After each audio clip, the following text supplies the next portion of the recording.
వాళ్ళు. Okay. Shooting spot లో చాలా తక్కువ, ఇద్దరు ప్రొడ్యూసర్స్ తక్కువ ఉండేవాళ్ళు. సో మాక్సిమం అంటే మీకు పూర్తిగా ఫ్రీడమ్ ఇచ్చారు. ఫ్రీడమ్ అంటే వాళ్ళకి అన్ని దగ్గర నుంచి చూసుకుంటారు తనతో నమ్మకం. అదిగా మార్నింగ్ ఎప్పుడో ఒక 1 hour వచ్చి అలా కలిసేసి వెళ్ళిపోతుంటారు. అదే సార్, మీకు ఎలా అనిపించింది జర్నీ? మీరు చెప్పారు మీ ఓపెనింగ్ తర్వాత ఇప్పుడు ఒక minimum guarantee is a hit director అనే ఒక ట్యాగ్ వచ్చేసింది. ఈ స్కేల్ చూస్తున్నప్పుడు ఎలా అనిపిస్తుంది మీకు? అంటే ఏ సినిమాకి ఆ సినిమా అండి నాది. అంటే మొత్తం 9 సినిమా, ఇది 9th ఫిలిం. సో ఏ సినిమా తర్వాత ఇంకా ముందు సినిమా సంగతి నేను ఆలోచించను. సో నెక్స్ట్ సినిమాకి వెళ్ళిపోతూ ఉంటాను. ఓకే. సో హోప్ అదేంటంటే మైండ్ లో ఇన్ని సినిమాలు హిట్లు కొట్టింది, ఇన్ని చేసామంటే మనకు తెలియకుండా మన రైటింగ్ మీద పడే అవకాశం. సో అయిపోయాక దాన్ని మర్చిపోయి మళ్ళీ ఫ్రెష్ ఫిల్మ్ నాకు స్టార్ట్ చేస్తాం. సో కాబట్టి ఆ మైండ్ సెట్ తో ఉంటాను కాబట్టి నాకు ఇన్ని హిట్లు, ఇంత పేరు, సో దీని గురించి చాలా తక్కువ ఆలోచిస్తాను. Okay sir. అంటే ఏంటి మీరు ఇన్బిల్టే కామెడీ ఉందా? బయట కూడా చాలా జోవియల్ గా ఉంటారు. అంటే మాకు కూడా ఏంటంటే ఇప్పుడు నేను మీతో ఇంటర్వ్యూ చేస్తున్నాను కానీ బట్ కొంచెం ఒక ఫ్రెండ్లీగా ఉంది నాకు. అనిల్ రావుపూడి గారు ఫ్రెండ్లీ. ఏంటి సార్ ఆ నేచర్ అది అట్లా? దాని వెనక చిన్నప్పటి నుంచి ఆ ప్రయాణమా? అంటే నేచర్ అంటే అంతే పెరిగిన వాతావరణం. సో ఇంట్లో వాళ్ళు, ఫ్యామిలీస్ ఇట్లా అందరితో కలిసి ఉంటూ ఉంటాను నేను. సో మాక్సిమం అంటే లైక్ ఎవరిని హర్ట్ చేయాలంటే కూడా నాకు గబుక్కని మనసు రాదు. నేను ఒకవేళ ఇబ్బంది పడ్డా నేనే వెళ్ళిపోతూ ఉంటాను. బట్ వెళ్ళి పాయింట్ అవుట్ చేసి ఎదుటి హర్ట్ చేయడం నాకు నచ్చదు. ఓకే. సో కాబట్టి ఆ ఫ్రెండ్లీ నేచర్ ఉంటాను. వీలైతే నవ్విస్తాను, సరదాగా నవ్వుకుంటూ ఉంటాను. సినిమాలు కూడా నవ్విస్తాయి. Okay okay. అదేంటి సార్ ఇన్బిల్టా లేదంటే కొంచెం పేరెంట్స్ నుంచి అట్లాగా? ఇన్బిల్ట్ అంటే పేరెంట్స్ నుంచి వచ్చింది.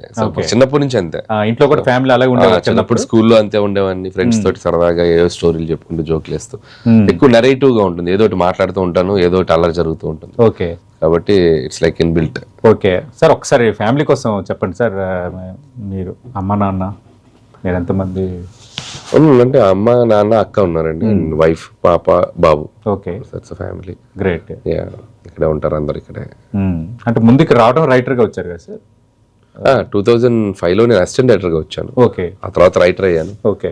రైటర్ అయితే 2015 ఫస్ట్ ఫిల్మ్. అంటే డైరెక్ట్ గా అసిస్టెంట్ డైరెక్టర్ గా వచ్చారు? ఇంకా అంతకు ముందు ఏమైనా? లేదు, అసిస్టెంట్ డైరెక్టర్ గానే ఫస్ట్.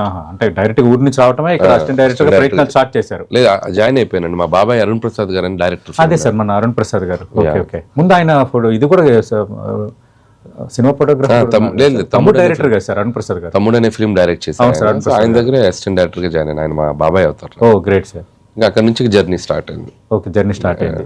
సార్ ఇప్పుడు మీ ప్రతి సినిమాలో చిన్న సిగ్నేచర్ డైలాగ్స్ ఉంటాయి. మీరు వింటున్నారా, మీకు అర్థమవుతుందా అని అంటారు కదా.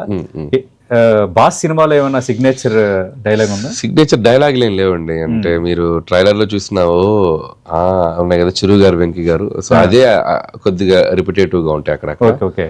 సో అంతేగాని ఎక్కువ మనం సిగ్నేచర్ గా అనేది నేను సంక్రాంతికి వస్తున్న నుంచి కూడా అవాయిడ్ చేయడం స్టార్ట్ చేశా. అంత ముందు వరకు ప్రతి సినిమాలో ఉండేవి. సో సంక్రాంతికి వస్తున్న నుంచి బట్ అంత అవాయిడ్ చేసిన దాంట్లో కొలికెత్తని తీసేసుకున్నారు. కాబట్టి అదేమన్నా ఉందా? అలాంటిది ఏమైనా ఉన్నాయి?